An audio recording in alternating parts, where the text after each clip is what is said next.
Halo semuanya, Assalamualaikum warahmatullahi wabarakatuh. Salam sejahtera untuk kita semua. Bagaimana kabarnya? Semoga baik-baik saja dan mampu melaksanakan kegiatan pembelajaran dengan sebaik-baiknya.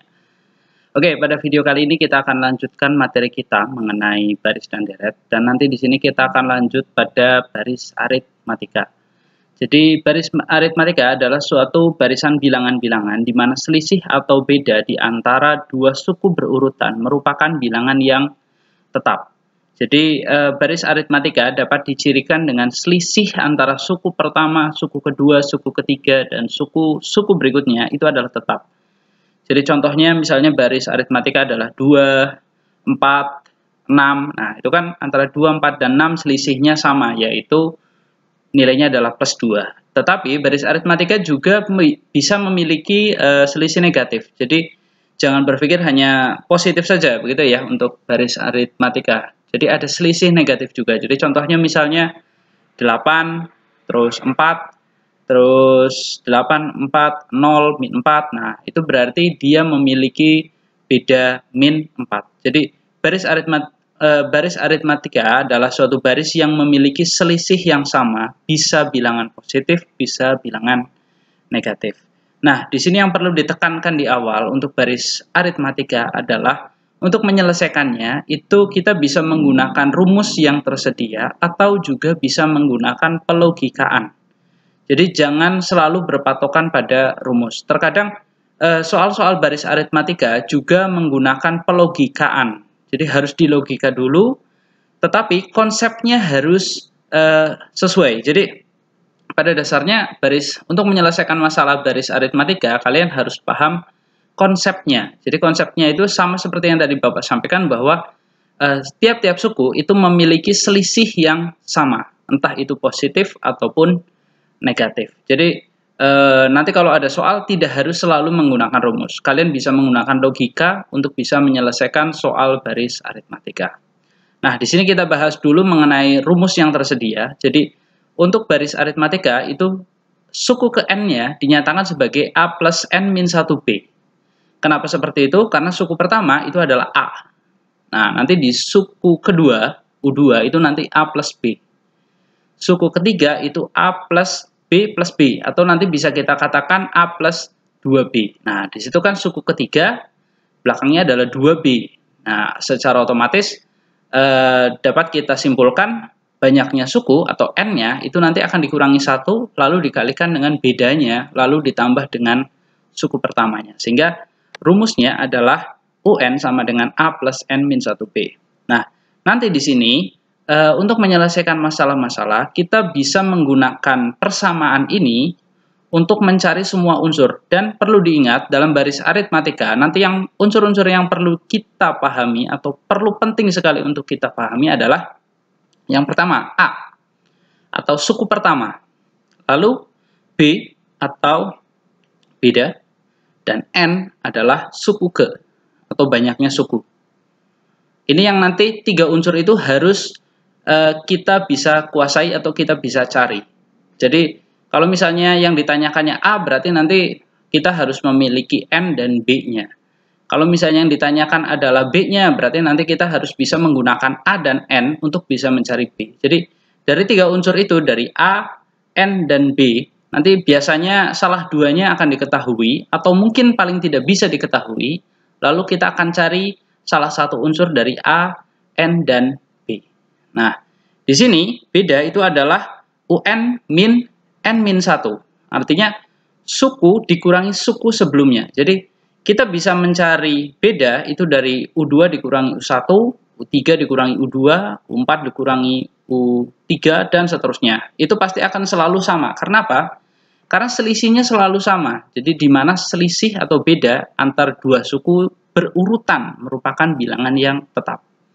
Tapi ingat, bilangan tetap ini bisa positif, bisa negatif. Oke, kita bahas sedikit contoh soalnya. Nah, misalnya di sini. Tentukan suku ke-8 dari baris ini. Nah, berarti yang terpenting adalah kita harus tahu A-nya, lalu kita tahu B-nya. Nah, di sini A-nya adalah 6, B-nya adalah 4. Bisa terlihat ya, dari 6, 10, 14, Lalu n-nya, n di sini kita temukan n-nya 8. Sehingga nanti kan kita bisa tinggal susun. U8 sama dengan A ditambah 8 min 1B. Berarti 6 ditambah 7 kali 4. Karena B-nya 4 dan A-nya 6. Sehingga didapatkan 34. Itu contoh paling sederhananya. Nah, di sini tentukan beda dari barisan aritmatika dengan rumus ini. Nah, kita kembali lagi ke pola. Dari baris aritmatika kita bisa tentukan polanya. Caranya adalah dengan tidak mengganti n. Nah, ini begini ya. Jadi dengan cara tidak mengganti n, kita dapat membuat pola atau UN-nya. Jadi misalnya contoh yang ini nih, 6, 10, 14. A-nya itu adalah 6, B-nya itu adalah 4. Nah, berarti nanti di sini 6 ditambah n-1 kali 4. 4 kamu bisa kalikan ke dalam. Jadi nanti 4n-4. Jadi 6 ditambah 4n-4. Nah, 4n-4, kalau ini kan min 4, lalu ditambah dengan 6, itu kan hasilnya plus 2.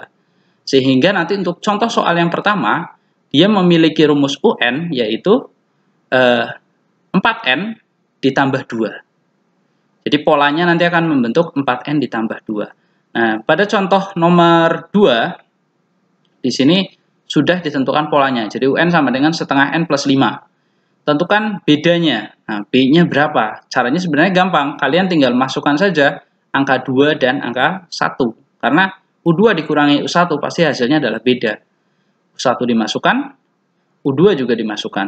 Nah, nanti hasilnya dapat kita temukan U1-nya di sini adalah berapa ini? Setengah dikali 1 tambah 5. Berarti setengah tambah 5. Terus U2-nya. Di sini U2-nya belum dicari ya. Tetapi bisa kalian hitung sendiri. Berarti kalau U2, 2 dikali setengah, itu 1, tambah 5 berarti 6, gitu ya. Berarti nanti B adalah 6 dikurangi setengah ditambah 5. Atau B-nya adalah setengah. Terus untuk contoh selanjutnya, tentukan banyak suku barisan tersebut. Nah, ini untuk menentukan banyaknya suku. Sebenarnya kalau kalian bisa menuliskan secara lengkap, kalian bisa hitung satu persatu. Jadi ini yang Bapak maksud, tidak semua soal harus menggunakan rumus. Jadi karena kita paham konsepnya, kita bisa menyelesaikannya dengan menggunakan logika. Contohnya nomor 3 ini. Jadi di sini 5, 10, 15. Kalau kita urutkan, bisa saja kita tulis 20, 25, 30, 35. 45, 50, 55. Itu kan tidak terlalu sulit. Lalu tinggal kamu hitung saja berapa banyak sukunya. Maka otomatis bisa kalian temukan. Tetapi juga bisa kalian gunakan rumus. Jadi rumusnya seperti UN kan 55, gitu ya. Jadi A plus N-1B itu sama dengan 55. N-nya itu harus yang mau kita cari. Nah, itu yang tadi Bapak sampaikan bahwa dari ketiga unsur tersebut minimal salah dua gitu ya. 2 dari 3 itu harus diketahui dulu untuk bisa menentukan apa yang mau kita cari. Nah, pada pertanyaan nomor 3 ini yang ditanyakan adalah N atau banyaknya suku. Nah, karena hal tersebut kita harus cari tahu dulu A dan B-nya. Di sini kita pahami A-nya adalah 5 dan B-nya adalah 5 juga. Karena di sini 5 ke 10 kan selisihnya 5. Sehingga nanti kita tinggal substitusikan saja A-nya 5 dan B-nya 5 itu sama dengan 55. 5 dikalikan ke N, ataupun nanti ada banyak cara ya. Bisa kalian kalikan dulu ke sini, lalu nanti dicari N-nya, ataupun seperti ini, jadi 5-nya dipindahkan dulu yang ini ke sini, lalu nanti ini dikalikan, gitu ya. Bisa saja 50 dibagi 5, 10, nanti tinggal satunya pindah ruas juga bisa. Jadi ada banyak cara mengotak-atik bentuk persamaan ini. Jadi persamaan ini bisa kalian ubah atau sesuaikan dengan keinginan kalian. Bisa dikalikan dulu seperti contoh di sini. Atau 5-nya membagi dulu. Jadi ini kan N-1 dikali 5 sama dengan, ini kan hasilnya 50. Nanti 5-nya pindah ruas ke sini jadi pembagian. Otomatis kan N-1 sama dengan 10. Nah, min 1-nya pindah ruas jadi 11. Seperti itu. Oke, kita cek contoh selanjutnya. Ya. Di sini soal cerita atau bukan? Nah, ini tentukan banyaknya bilangan di antara 7 dan 800 yang habis dibagi 3. Nah, habis dibagi 3 berarti B-nya itu 3. Jadi kalimat habis dibagi itu akan menunjukkan beda. Nah, sekarang pertanyaannya adalah berapa suku pertama yang akan habis dibagi 3 yang lebih besar dari 7? Kan antara 7 sampai 800. Nah, berarti angkanya adalah 9. Sedangkan angka terakhir yang bisa dibagi 3 sebelum 800 itu adalah 798. Nah, di antara tersebut berarti A-nya adalah 9, UN-nya adalah 798. Dan kita sudah tahu B-nya adalah 3. Berarti sama seperti tadi, kita mencari N-nya dengan proses yang sama. Seperti contoh nomor 3, di mana nanti ini sama dengan 9 ditambah N-1B. Kalikan dulu, bisa. Terus ini 9 dikurangi 3, itu 6. Lalu dipindah ruaskan, sehingga nanti 798 dikurangi 6, sama dengan 3N. Lalu 792 sama dengan 3N. N-nya adalah hasil pembagian dari 729 dibagi 3. Caranya seperti itu. Nah, silahkan kalian cari berapa itu ya. 792 dibagi 3 hasilnya berapa. Next, kita lanjutkan contoh kelima. Kalau di sini bisa kita lihat, tuliskan 4 suku pertama barisan aritmatika yang mempunyai suku keduanya adalah min 2 dan suku ke-8-nya adalah 40. Jadi yang diketahui adalah U2 dan U8, begitu ya. Nah, di sini dapat kita gunakan rumus ataupun ini sebenarnya pelogikaan juga. Jadi rumus ini berdasarkan dari logika. Jadi UP min UQ per P min Q itu dapat menentukan beda. Jadi kalau U2 dikurangi U8 dibagi 2 min 8 akan ketemu bedanya. Nah, cukup seperti itu aja. Nanti dihitung A-nya, B-nya adalah ditemukan B-nya 7 gitu ya. Dari B7 ini kamu bisa menentukan A-nya berapa. Yang seperti tadi Bapak bilang bahwa ada 3 unsur A, N, dan B. Jika salah 2 sudah ketemu, salah satunya pasti akan ketemu. Begitu. Jadi di sini kita menentukan B dulu, lalu setelah B-nya ketemu, tinggal mencari A-nya. Karena N-nya sudah ada. N itu di sini ada 2 dan 8. Jadi mudah untuk bisa mencarinya. Silakan nanti dibaca dan dipelajari. Oke, kita lanjut ke sisipan dan suku tengah. Apa itu sisipan? Jadi sebuah baris aritmatika bisa kita ubah bentuknya jadi baris aritmatika baru dengan menambahkan beberapa angka. Jadi misalnya di antara 2 suku berurutan dalam suatu barisan aritmatika dimasukkan 1 atau lebih bilangan yang lain sehingga membentuk barisan aritmatika. Proses ini disebut menyisipkan atau interpolasi. Interpolasi ya. Interpolasi. Dan di sini yang dihitung adalah beda baru. Jadi suatu baris aritmatika tentu saja punya A dan B. Nah, di sini dengan menyusupkan beberapa bilangan atau menyisipkan atau sisipan beberapa bilangan, maka beda yang asalnya B akan berubah jadi B aksen atau B yang baru, selisih barisan aritmatika baru, dan itu yang harus dicari. Lalu setelah B aksennya ketemu, apa yang kamu lakukan ya tinggal ditambahkan saja atau buat barisan barunya, gitu ya, karena A-nya dan B aksennya sudah ada. Dan K di sini adalah banyaknya sisipan. Jadi kalau misalnya sebuah baris aritmatika ditambahkan 6 buah sisipan, berarti K-nya nanti tinggal ditambah 6. Seperti itu. Nah, di sini ada yang selanjutnya adalah suku tengah. Apa itu suku tengah? Apabila banyaknya suatu barisan aritmatika ganjil, maka terdapat sebuah suku tengah yang disebut UT. Ingat, ini hanya berlaku untuk barisan aritmatika yang N-nya ganjil. Jadi suatu barisan misalnya ada U13. Nah, nanti dia punya suku tengah. Tapi kalau U12 dia tidak punya suku tengah. UT itu dicari dengan rumus setengah, ini setengah ya, 1/2 A ditambah UN. Jadi suku pertama ditambah dengan suku terakhir dibagi 2. Itu akan ketemu suku tengahnya. Oke, kita bahas dulu untuk contohnya. contoh soal di barisan aritmatika. Misalnya ini contoh ada 2, 18, 34 dan seterusnya, gitu ya.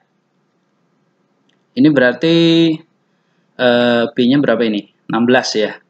Ya, B-nya 16. Nah, di sini di antara tiap dua suku yang berurutan, nah, berarti antara ini dan ini dan ini akan disisipkan 3 bilangan sehingga terbentuk barisan aritmatika yang baru. Jadi antara 2 dan 18, 18 dan 34 itu akan ditambahkan 3 buah bilangan, tapi penambahan bilangan tersebut harus membentuk barisan aritmatika. Nah, di sini tentukan beda barisan aritmatika baru dan suku ke-10 barisan aritmatika yang baru. Nah, kita kalau seperti ini kita bisa ambil 2 sampel saja. Jadi contoh 2 dan 18. Karena ini suatu barisan aritmatika otomatis apa yang terjadi di sini juga akan terjadi lagi di sini. Jadi antara 2 dan 18 akan juga terjadi pada hal yang sama di 18 sampai 34. Nah, jadi cukup ambil 2 suku saja antara 3 yang diketahui ini. Misalnya kalau dicontoh adalah 2 dan 18. Jadi kita tahu B asalnya adalah 16. Dan K-nya adalah 3 atau akan kita tambahkan 3 buah bilangan di antara 2 dan 18. Nah, B aksennya berapa? Nah, B aksennya kita tuliskan 16 dibagi 3 ditambah 4. 3 tambah 1. Nah, sama dengan 16 bagi 4 atau 4. Jadi, kalau kita mau menambahkan 3 buah bilangan di antara 2 dan 18, maka beda yang harus digunakan adalah 4. Jadi B-nya 4. Sehingga untuk U aksen 10, nah U aksen 10 atau suku ke-10 yang baru setelah ditambahkan 3 bilangan di antara ini. Otomatis nanti antara 34 dan 34 tambah 16 berarti 50 ya. Harusnya di sini ada 50. Nanti antara 34 dan 50 juga akan ditambahkan 3 buah bilangan. Jadi intinya konsepnya seperti itu. Nah, sehingga U aksen 10-nya atau suku ke-10 barunya adalah 2 ditambah 10 dikurangi 1 dikali 4. Jadi yang kita pakai adalah beda baru. Karena yang ditanyakan juga suku ke-10 yang baru. Dihitung saja seperti biasa, 2 ditambah 9 kali 4, 2 tambah 3, 6, 38. Nah, itu adalah suku yang baru. Oke, contoh kedua, diberikan baris aritmatika 2, 5, 8, 44. Tentukan suku tengahnya. Nah, berarti kita harus pastikan bahwa jumlah n-nya itu adalah ganjil di sini. Gitu ya. Nah, kita cari n-nya terlebih dahulu. Atau sebenarnya bisa langsung karena dia sudah mengatakan suku tengah, maka otomatis kita tidak perlu berpikir lagi gitu ya. Berapa n-nya. Jadi cukup aja 2 tambah 44 dibagi 2. Hasilnya adalah 23. Maka suku tengahnya ada 23. Jadi suku tengah barisan adalah 23. Begitu. Oke, kita lanjut penjelasannya. Nah, di sini. Jadi suku tengah barisan itu adalah 23 yang letaknya ada di suku ke-8. Nah, di sini pertanyaannya ternyata belum selesai ya. Suku tengahnya memang 28, tapi ada pertanyaan selanjutnya, dan suku keberapakah suku tengahnya itu? Nah, di sini dapat kita cari dengan rumus UN sama dengan A plus N min 1B. Kita kan sudah tahu UN-nya adalah 23, gitu ya. A-nya sudah ada jelas. B-nya, nah B-nya sudah ada atau belum? Nah, kita bisa lihat kalau 258 berarti B-nya adalah 3. Sudah ada ya. Nah, berarti dengan unsur itu untuk mencari N sangat mudah. Tinggal dicari saja. UT sama dengan A plus T min 1B. Nah, N-nya kita ganti T sebagai perumpamaan atau pengganti dari N. Kalau N kan suku ke, kalau T itu berarti suku tengahnya. Jadi T-nya adalah 8. Simple dan tidak terlalu sulit. Oke, mungkin itu saja untuk video pembelajaran kali ini. Pada video selanjutnya nanti kita akan lanjutkan pada baris aritmatika bertingkat. Nah, itu nanti seperti apa kita lihat di video selanjutnya. Semoga video kali ini bermanfaat untuk belajar kalian dan mampu membangun pengetahuan kalian lebih baik. Terima kasih, sampai jumpa lagi pada video selanjutnya.